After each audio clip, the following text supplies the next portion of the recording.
Have you ever wondered why some men command respect without raising their voice, while others shout and are still ignored? It isn't charisma, nor luck. It's something deeper, something forged in silence, discipline, and inner mastery. True Stoic leadership begins not with authority over others, but with dominion over the self. The Stoic leader is not a man who seeks control. He is a man who has released the need for it. In his calm lies power. In his restraint lies might. The storms of the world crash around him, yet his eyes remain steady, not because he feels nothing, but because he has learned to understand everything. He knows that the greatest empire to govern is the human soul. And before a man can ever rule with wisdom, he must confront the chaos within himself, the fears, the impulses, the pride that demands validation. For the Stoic, this battle is lifelong, fought in silence, in the unseen corners of his mind. Each victory is invisible, but its radiance commands the world to follow. There is something magnetic about such stillness. You've seen it before. A man who walks into a room and changes its temperature without speaking. His confidence does not flare. It hums quietly, like a force of gravity. You can't fake that. It's the aura of one who has faced his demons and refused to kneel. The Stoic leader doesn't chase approval. He commands respect by embodying alignment. Every word, every gesture, every silence carries weight because it springs from inner order. He has no need to prove himself. His very presence becomes proof. To lead as a Stoic is to understand that emotion is not the enemy. Chaos is. He doesn't suppress his emotions. He refines them. Anger becomes clarity. Fear becomes alertness. Pain becomes wisdom. Every blow life deals him becomes raw material for self-construction. Others crumble under pressure. He is shaped by it. Marcus Aurelius once said, "You have power over your mind, not outside events. Realize this, and you will find strength."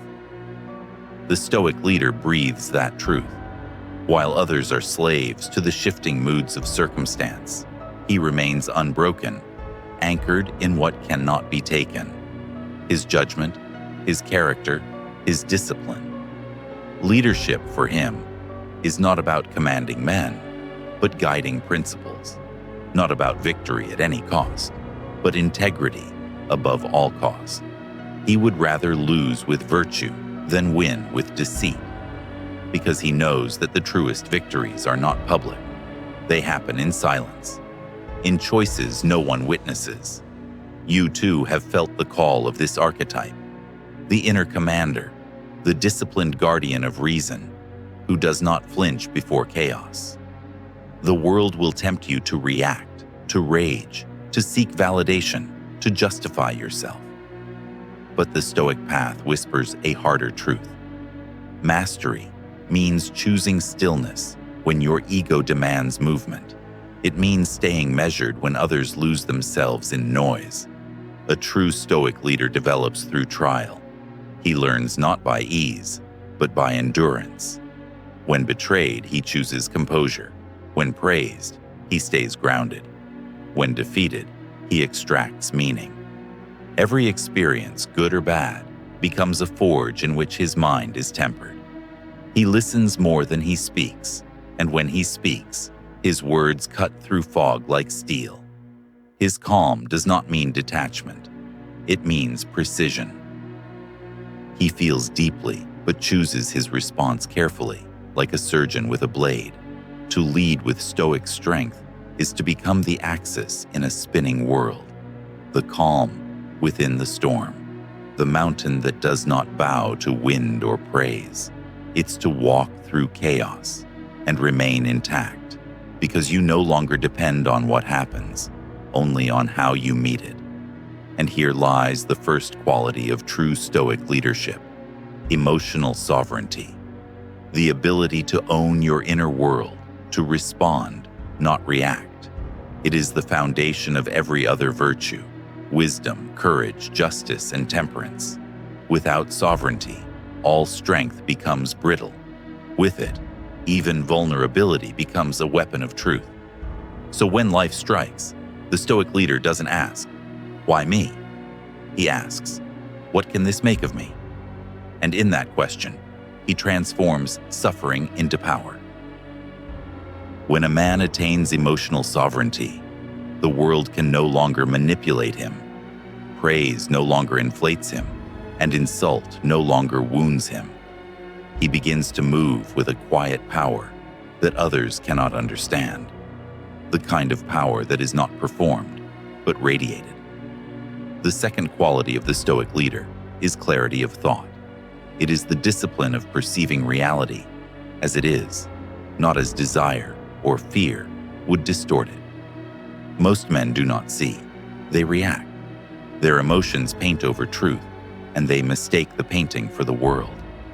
The Stoic trains his perception like a blade. He cuts through illusion, self-deception, and bias until only what is remains. This is not cold detachment, it is lucid compassion. For to see clearly is to love wisely. He understands that men act from ignorance, women from wounds, and the world from habit. Therefore, he does not hate the foolish, the vain, or the cruel. He recognizes in them the parts of himself he once had to outgrow. The shadow that others run from, he has met in the dark and made his ally. You might think clarity is born from intellect. It is not. It is born from courage. The courage to look without flinching at your own flaws, motives, and contradictions.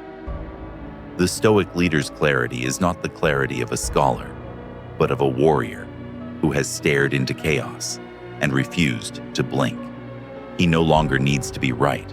He needs only to see. That is what makes him unshakable. When others argue from emotion, he listens from stillness. When others rush to judge, he waits. When others crave certainty, he embraces paradox. This ability to dwell in tension without collapse is the mark of maturity. A leader with clarity does not act from compulsion, but from alignment. He weighs each decision not by gain or loss, but by harmony with his values. If an action costs him comfort, but preserves his integrity, he accepts the cost, because he knows that comfort without clarity is slavery, the gilded cage of a man who fears to see himself. In this awareness, he develops the third quality, disciplined will. Where clarity gives vision, discipline gives motion. The Stoic leader knows that the mind, once sharpened, must direct the body, that philosophy without practice is self-deception.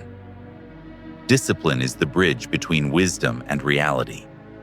Discipline for him is not about punishment, it's about devotion. Devotion to mastery, to order, to the truth that freedom without structure decays into chaos. His habits are sacred rituals, the way he wakes, speaks, trains, listens, and even rests. Every act is an offering to the self he's becoming.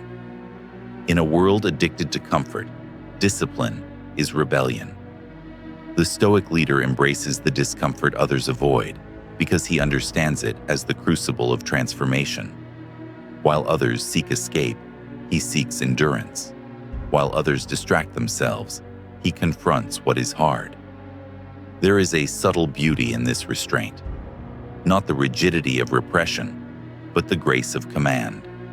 He can drink without being drunk, fight without losing control, love without becoming enslaved. His will is like tempered steel, flexible under pressure, unbreakable under strain. Those around him sense it, the unspoken authority of a man who keeps promises to himself. He does not preach discipline, he is discipline. Every silent act of consistency builds an empire within. That empire does not glitter, but it does not crumble either. You've seen men who try to lead through words, through dominance, through charm. They burn fast and fade. The Stoic leads through energy, the invisible rhythm of someone who lives what he believes. He doesn't inspire by speaking of greatness, but by embodying it, quietly, relentlessly. And when storms come, as they always do, his discipline and clarity merge into something greater, inner stability. It is not that he feels no pain, it's that pain no longer decides his direction. His compass remains steady, pointing always toward purpose, even when the map burns. You may feel this within yourself, that quiet urge to build order where chaos reigns, to stand firm when the crowd bends, to become the kind of man whose calm makes others trust the ground they walk on. That is the essence of Stoic leadership, not dominance, but steadiness. In that steadiness lies strength. In that discipline lies freedom, and in that silence, the power to move mountains without shouting. The fourth quality of a Stoic leader is measured strength, the kind of strength that doesn't announce itself, but is felt in the calm precision of his choices. This strength is not muscle or aggression, it's endurance. The ability to remain unmoved by the waves while others drown in their own emotions. Measured strength is not about domination, but self-governance. The Stoic leader knows that a man who cannot rule his temper will eventually be ruled by it. When provoked, he pauses. When insulted, he studies the insult before deciding if it deserves an answer. This is not weakness, it's control at its highest level, the dominion of a mind that no longer kneels before impulse. He understands that most chaos in the world is born from men who cannot contain themselves, men who confuse noise with power, speed with direction, and emotion with truth. The Stoic has learned another law, that silence is not the absence of response, but the mastery of timing. He strikes only when needed, speaks only when words are sharper than quiet, and moves only when movement serves purpose. Such restraint terrifies the undisciplined. They mistake composure for coldness, but it is fire under ice, controlled, focused, ready. You can see it in his posture, the way he occupies space without crowding it. In meetings, he doesn't compete for dominance. He commands it by saying less and meaning more. His presence makes people straighten their backs, not because he demands it, but because his steadiness is contagious. And yet, true Stoic strength is incomplete without compassionate detachment, the fifth quality. The Stoic leader's heart is not stone. He feels deeply but refuses to drown. His empathy is clear-eyed, not sentimental. He sees others' pain, understands it, but does not absorb it. He offers help without losing himself in the chaos he seeks to heal. Compassionate detachment means this: to care, but not to cling; to love, but not to lose yourself in love; to lead, but not to possess those you guide. This is a rare art, one that balances the masculine and the human. The Stoic knows that pity weakens both giver and receiver, but compassion, rooted in strength, uplifts both. He leads people not by demanding loyalty, but by inspiring respect. He does not need followers. He creates other leaders. He understands that true authority is not taken. It's granted freely by those who trust your steadiness. The Stoic's compassion is firm. He can hold another's pain without collapsing under it. When the world panics, he remains the anchor. When others weep, he listens without rushing to fix, because he knows that silence itself can heal. In this, he mirrors the great philosophers Epictetus, who taught that a man's suffering comes not from events, but from his judgment of them. The Stoic leader embodies this teaching in the way he faces people's flaws. He knows that what angers him in others reveals what he has yet to master within himself. So, he learns from conflict. He studies his reactions like a scientist observing fire. Why did this offend me? Why did that stir envy or pride? And slowly, through self-inquiry, he becomes immune to manipulation. Those who once controlled him through praise or blame find their power fading. Compassionate detachment also reshapes how he leads. He doesn't micromanage or coerce. He trusts. He knows that control breeds dependency, while freedom breeds growth. So he gives others space to fail, to rise, to find their own discipline, because he understands that the mark of a great leader is not the number of men who obey, but the number of men who grow under his watch. And when life turns cruel, when losses accumulate and the path narrows, his compassion extends inward. He forgives his own errors without excusing them. He treats himself with the same dignity he offers others. No self-pity, no self-hatred, only accountability. For self-compassion is not indulgence, it is maintenance of the soul. Imagine this kind of man, firm but kind, unyielding but humane. The leader who can stare into the eyes of chaos and still choose gentleness. His strength is not in conquest, but composure. His compassion is not weakness, but wisdom. This balance is what gives him depth, what makes him more than a strategist or commander. It makes him whole. The Stoic leader walks a narrow path between fire and ice. Too much emotion, and he burns. Too much detachment, and he freezes. But balanced, he glows, a steady flame in a world of explosions. That glow is not visible to everyone, but those who have suffered, those who have endured, recognize it instantly. They know this is not a man pretending to be calm. This is a man who has earned calm. The sixth quality of a Stoic leader is moral courage, the quiet bravery to do what is right, even when the world mocks, misunderstands, or threatens. This courage is not loud or theatrical. It is steady, deliberate, and often lonely. It's the courage to hold a line when others bend it, to tell the truth when silence would be safer, to act with integrity when compromise would be easier. The Stoic leader doesn't seek approval. He seeks alignment with what is just. For him, justice is not a concept carved in stone. It's a living force, breathed through action. His courage is moral because it is guided by wisdom, not by pride. He has learned that the greatest danger is not losing the world's favor, but losing his own respect. There comes a time in every leader's life when he must stand alone, when the applause dies and the crowd disperses. It is there that his true character is revealed. Does he follow his conscience into the storm, or does he betray it to stay warm by the fires of comfort? The Stoic leader walks into the storm, not because he loves pain, but because he refuses to live a divided life. In this moral courage, there is no arrogance. He does not assume he is always right. He simply refuses to act against his principles. When he errs, he admits it quickly, for honesty is the armor of the self-aware.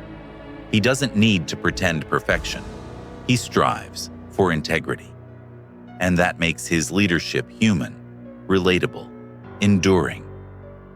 The Stoic's courage is not reckless defiance. It's disciplined defiance.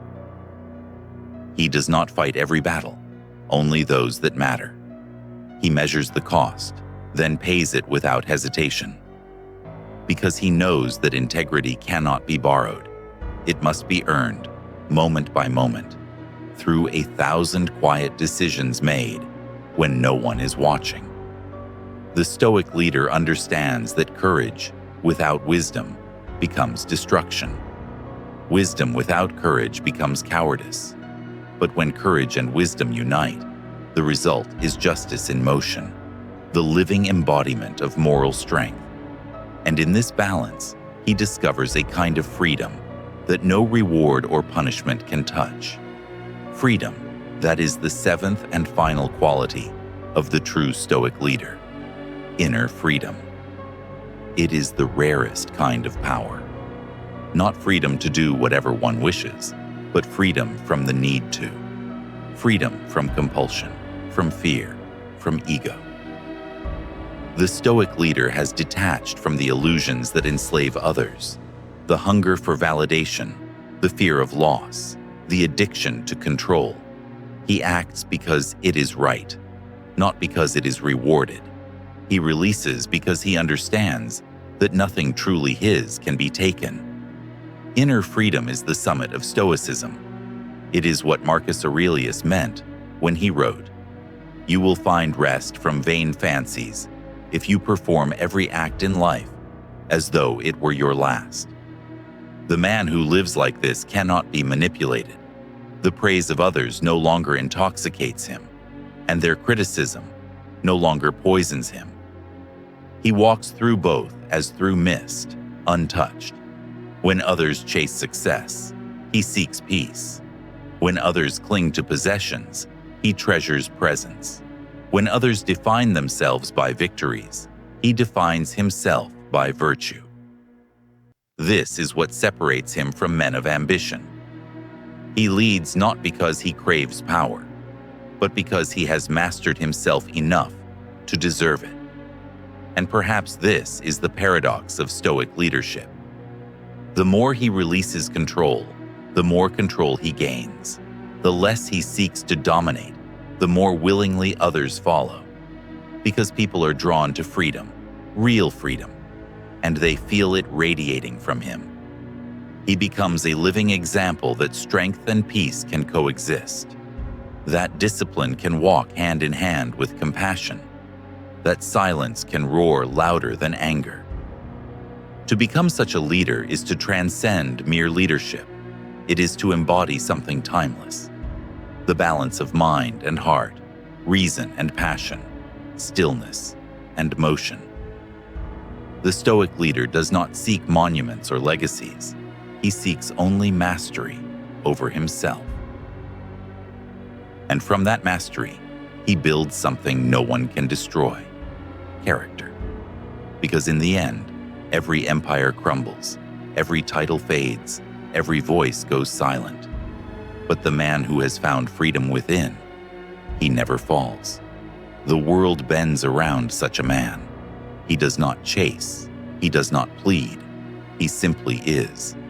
And as he stands in stillness, unchained, unbroken, the truth becomes clear.